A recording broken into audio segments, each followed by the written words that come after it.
नमस्कार। जिस न्यूज़ का हम लोग को बड़ी बेसब्री से इंतज़ार था, वो आखिर पल आ ही गया और आप देखेंगे कि आज 3 तारीख के डेट में 3/7/2026 को Bihar state university service commission के द्वारा असिस्टेंट प्रोफेसर के लिए विज्ञापन जो है जारी कर दिया गया। ये बहुत बड़ी खुशखबरी है। नीचे आएंगे और एक एक करके देखेंगे। तो देखेंगे सबसे पहले 6 सब्जेक्ट्स के लिए जारी किया गया और 6 सब्जेक्ट कौन से हैं? इंग्लिश है, हिंदी है, इकोनॉमिक्स है, हिस्ट्री है, सोशियोलॉजी है एंड पॉलिटिकल साइंस है in different universities of Bihar. जो 211 न्यू कॉलेज बने हैं उसके लिए जारी किया गया है। ठीक है। अब जो एप्लीकेशन पोर्टल है वो 13 जुलाई तक के लिए ओपन है। अब नीचे आते हैं, एक एक करके देखते चलेंगे। क्योंकि वीडियो थोड़ा सा लंबा होगा तो आप इंतजार करिएगा, धैर्य रखिएगा। क्योंकि यहाँ आप देखेंगे ना, हिंदी में टोटल कितने सीट है? 625 सीट है। इकोनॉमिक्स में 597 सीट है।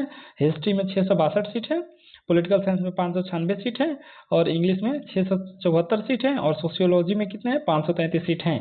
जो डेट होगा स्टार्टिंग जो होगा रजिस्ट्रेशन का वो 3 तारीख यानी आज से ही शुरू हो गया है और लास्ट डेट कब है?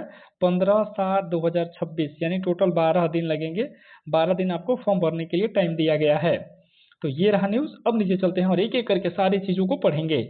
आप देखेंगे 13 जुलाई 2026 secretary Bihar state university service commission Bihar Patna. अब नीचे आएंगे, guidelines for filling online applications for the post of assistant professor on contract. ठीक है, क्योंकि सबको पता था कि ये कॉन्ट्रैक्ट वाली ही आएगी, रेगुलर वाला इसके बाद धीरे धीरे वो प्रोसेस होता रहेगा। अभी जो 211 नए कॉलेज बने हैं उनमें तुरंत टीचर की जरूरत थी, इसलिए ऐसा किया जा रहा है। अब देखेंगे who is eligible for reservation benefits.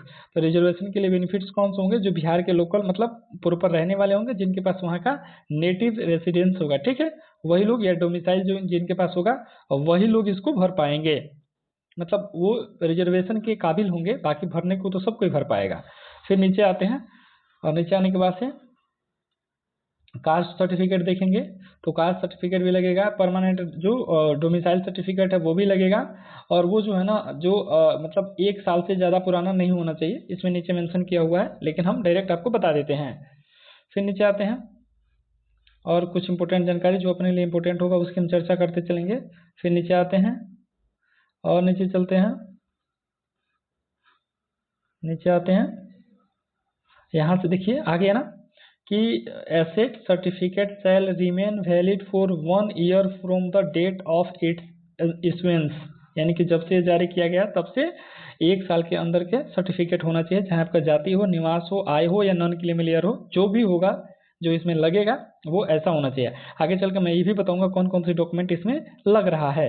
अब देखेंगे इसमें क्या है कि अगर फॉर्म आप भरिएगा तो आपको 10 का मार्कशीट और 12 का मार्कशीट मैंडेटरी है। ठीक है, ऑल कैंडिडेट्स और अपना परसेंटेज जरूर भरना है। फिर नीचे आते हैं।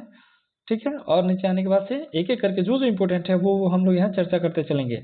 अब यदि हम बात कर लेते हैं कि bachelors and masters post graduation degree जो है, every candidate must fill their educational qualification details as describe below. Bachelor degree graduation जो है, 2 candidates are required to fill and upload only 1 bachelor degree, यानी आपका अपना एक बैचलर डिग्री अपलोड करना है। Masters and post graduate degree, ठीक है, candidates are required to fill and upload only 1 master degree. ठीक है, अगर कोई लोग कई तरह का मास्टर डिग्री किए रहते हैं तो सब अपलोड नहीं करना है, एक एक ही करना है। ठीक है, अगर कोई सीए किया हुआ है या सीएमए किया हुआ है तो वो भी एजुकेशन सेक्शन से तो वो भी भर सकता है, लेकिन उसको यहाँ वरीयता नहीं दिया गया है। आगे चलते हैं, आगे आगे इंपॉर्टेंट जो भी फैक्ट निकल के आएगा वो देखते चलेंगे। यहाँ देखेंगे documents required while filling the form, यानी जब आप फॉर्म भरिएगा तो कौन कौन से डॉक्यूमेंट आपको चाहिए। तो अब नीचे आते हैं, तो सबसे पहले क्या चाहिए आपको? आपका पासपोर्ट साइज फोटो चाहिए, कैंडिडेट सिग्नेचर चाहिए, ठीक है, प्रूफ डेट ऑफ बर्थ चाहिए जिसमें कि आपका मैट्रिक का मार्कशीट मैंडेटरी है। उसके बाद से affidavit correctness and informs and documents furnished mandatory है ऑल कैंडिडेट्स के लिए। इसमें 10वां का मार्कशीट, 12वां का मार्कशीट, ये भी मैंडेटरी है। ठीक है, फिर नीचे आते हैं, यहाँ देखेंगे सर्टिफिकेट जो है वो भी देखेंगे 10वां का, 12वां का और बैचलर डिग्री का, बैचलर मार्कशीट भी और डिग्री भी, ये सब क्या है? मैंडेटरी है। ठीक है, और ये कितने से कितने केबी के बीच होना चाहिए ये भी यहाँ दिया गया है, लेकिन वो तो अप्लाई करेंगे तब के लिए है। फिर यहाँ देखेंगे मास्टर का मार्कशीट चाहिए, मास्टर डिग्री चाहिए ऑल कैंडिडेट्स के लिए भी क्या है? मैंडेटरी है। उसके बाद से पीएचडी डिग्री नॉन मैंडेटरी है, क्योंकि वो उन्हीं के लिए है जो पास किए हैं, नहीं होगा तो उनको उसका मार्क्स नहीं मिलेगा पीआईए स्कूल में, लेकिन अप्लाई कर सकते हैं। और अपलोड नेट विद जेआरएफ, ये भी नॉन मैंडेटरी है। उसके बाद से देखेंगे डोमिसाइल जो है या रेसिडेंस सर्टिफिकेट ठीक है। Mandatory only for Bihar domicile claimants, यानी जो क्लेम करेंगे कि हम बिहार के निवासी हैं उनके लिए डोमिसाइल सर्टिफिकेट अनिवार्य है। उसके बाद अगर कोई फ्रीडम फाइटर है ना तो उसका भी नॉन मैंडेटरी अगर होगा तो लगाना है, नहीं होगा तो नहीं लगाना है। फिर नीचे आते हैं, ये देखेंगे कि कैटेगरी सर्टिफिकेट ओबीसी एमसीएल वगैरह जो होगा वो लगाना है, और वही लोग लगाएंगे जिसको मतलब आरक्षण मिला है। नेट ए नॉन मैंडेटरी है, क्योंकि अगर आप पास हैं, अगर जैसे कोई पीएचडी किया तो पीएचडी लगाएगा, तो नेट नहीं लगाएगा। तो मतलब जैसे अगर कोई नेट पास है तो वो पीएचडी नहीं किया तो पीएचडी वाला नहीं लगाएगा, ये वाला लगाएगा। ठीक है। अब देखिए, और किसके लिए अप्लीकेबल है, जो नेट क्वालिफाई किए हैं उनके लिए अप्लीकेबल है और लगाना पड़ेगा। ठीक है। उसके बाद से आते हैं पीडब्ल्यूडी के लिए, जो पीडब्ल्यूडी का सर्टिफिकेट होगा वो लगाना पड़ेगा।